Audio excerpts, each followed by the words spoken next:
अभी 3 दिन अमेरिका गए, कितनी नौकरी ले आए?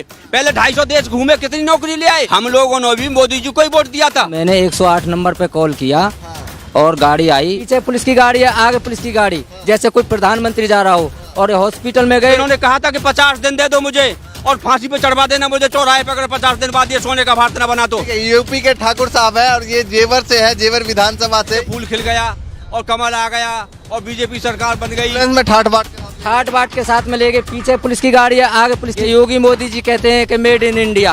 4.5 साल हो गए हैं, माहौल क्या लग रहा है उत्तर प्रदेश का, खासकर आपके विधानसभा का? 4.5 साल हो गए। 4.5 साल में जो इन सरकार ने वादा किया था, मैं खासकर युवाओं की बात करूंगा। जब चुनाव चल रहे थे तो योगी जी और मोदी जी सभाओं में जा के ये कहते थे कि जब हमारी सरकार आएगी तो हम यहाँ 2 करोड़ रोजगार को, युवाओं को रोजगार देंगे प्रति वर्ष 1 साल में। लेकिन इसके उल्टे 2 करोड़ रोजगार देने की वजह से ये जो लॉकडाउन हुआ है, यहाँ 14 करोड़ युवाओं को बेरोजगार हो चुके हैं। सारी कंपनियां बंद हो चुकी हैं, जितना प्राइवेट सेक्टर था सारा घाटे में चला गया है। प्राइवेट सेक्टर बंद। आपके तो तमाम दुकानदार हैं, आपके तो हम दुकानें हैं, तो कहते हैं व्यापारी तो खुश रह रहे हैं भैया। नहीं, जब तक किसान खुश नहीं होगा ना तो व्यापारी खुश होगा, कोई भी वर्ग खुश नहीं रह सकता। सबसे पहले किसान, अगर किसान खुश है तो सारा किसान के पास पैसा आएगा तो बाजार में जाएगा, दुकानदार के पास जाएगा, व्यापारी भी फलेगा फूलेगा। जब किसान के पास ही पैसा नहीं होगा तो कोई फल फूल नहीं सकता, ना व्यापारी हो सकता है, किसी भी वर्ग का भला नहीं हो सकता जब तक किसान का भला नहीं हो। क्या कहेंगे 350 पार जो योगी जी कह रहे हैं, और योगी जी ने एक और दावा किया है कि भैया अगला मुख्यमंत्री हम ही बन रहे हैं। उन्होंने कहा कि हमारी सरकार रिपीट होने जा रही है, क्या कहना चाहेंगे?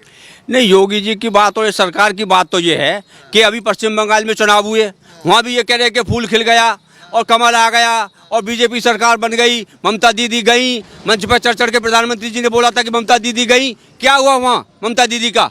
आज ममता दीदी उतरे और मजबूती से खड़ी हुआ तैयार। और जितने सारे लोग जो इन्होंने जो पैसा दे करके या किसी भी तरह से साम दाम दंड भेद से जो खरीदे थे ना, आज वही छोड़ के बीजेपी को सब टीएमसी में जा रहे हैं। तो ये क्या, ये तो कहने इन्होंने तो खड़े मंच पे खड़े होकर प्रधानमंत्री जी ने तो ये भी कहा था कि जब मोनिटाइजेशन लाए थे ये, तो इन्होंने कहा था कि 50 दिन दे दो मुझे और फांसी पे चढ़वा देना मुझे चौराहे पे, अगर 50 दिन बाद ये सोने का भारत न बना तो। बन गया सोने का भारत। 400 लोग मर गए बैंकों की लाइन में खड़े हो करके। ये है मोदी जी की जो झूठ पे झूठ बोले जा रहे हैं, ये तो झूठ का पुलिंदा है। लेकिन अब इनकी समझ में आ जाएगा, ये चुनाव ये बता देंगे, ये यूपी के आने वाले चुनाव, ये जो अब जिलों में, ये उत्तराखंड में होंगे, यूपी में होंगे, पंजाब में होंगे, ये सारी कहानी इनकी उसकी बंगाल की तरह सामने आ जाएगी कि मोदी जी की सरकार धाराशायी हो जाएगी पूरी तरह से। नहीं बताइए कि 2017 में मोदी जी के कहने पे हम लोगों ने भी मोदी जी को वोट दिया था, हम लोगों ने भी मोदी जी को ही वोट दिया था। लेकिन आज हमें क्या मिला? जो ये मैनिफेस्टो जो इन्होंने दिया था कि हम गरीबी हटाएंगे, हम ट्रांसपेरेंसी लाएंगे, काला धन लाएंगे, और मोदी जी ने तो योगी जी ने तो ये भी कहा था कि हम जो है 2022 तक किसान की आय दोगुनी कर देंगे। 2022 योगी जी ने, ये मोदी जी ने कहा। 2022 सिर पे है, चुनाव सामने हैं और किसान की आय कहाँ पहुँच गई? आप लोग चैनल से हो और हमें अभी चैनलों पे हम देखते हैं किसान की आय आधी हो गई, 2013 से अब आधी हो गई। और अब ये कह रहे हैं कि भैया 6 महीना में कैसे ये जो दुगनी करेंगे? भाई उस फार्मूला को बता दें हमें। ये बताइए, मुजफ्फरनगर के जहां पर महापंचायत हुआ था, उसके बाद एक और जो है पंचायत किया गया है। कुछ किसान वहां पर समर्थन में उतरे, उन्होंने कहा कि भैया योगी जी ठीक कर रहे हैं, काफी तारीफ जो है मन से किया। क्या कहना चाहेंगे उसको लेकर? नहीं, देखो किसान तो बड़ी भोली कौम है इस देश में। 70 साल से सारी पार्टियों ने किसान को चूतिया बनाया है।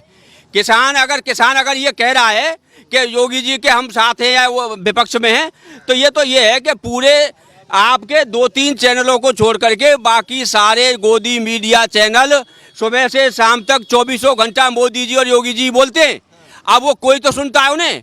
देश की 70% आबादी सब थोड़ी एनडीटीवी और न्यूज़ 24 देख रहे हैं। वो सारे उनको सुनते हैं और जो सुनते हैं वो बोलते हैं। तो उन्हें अपने जहाँ अब अगर एक बच्चा है छोटा और उसके आगे अगर सांप रख दिया जाए तो उस सांप को देख करके उसे पता ही नहीं कि इसमें ये जहर है, ये खा लेगा। इनसे भी आता हूँ, ये ट्रैक्टर रास्ते से जा रहे थे और ट्रैक्टर को रोककर यहाँ पर उतरे। एक बार दिखाई जरा, काफी लंबी ट्रॉली है। कहाँ जा रहे थे? मंडी जा रहे थे। क्या कहना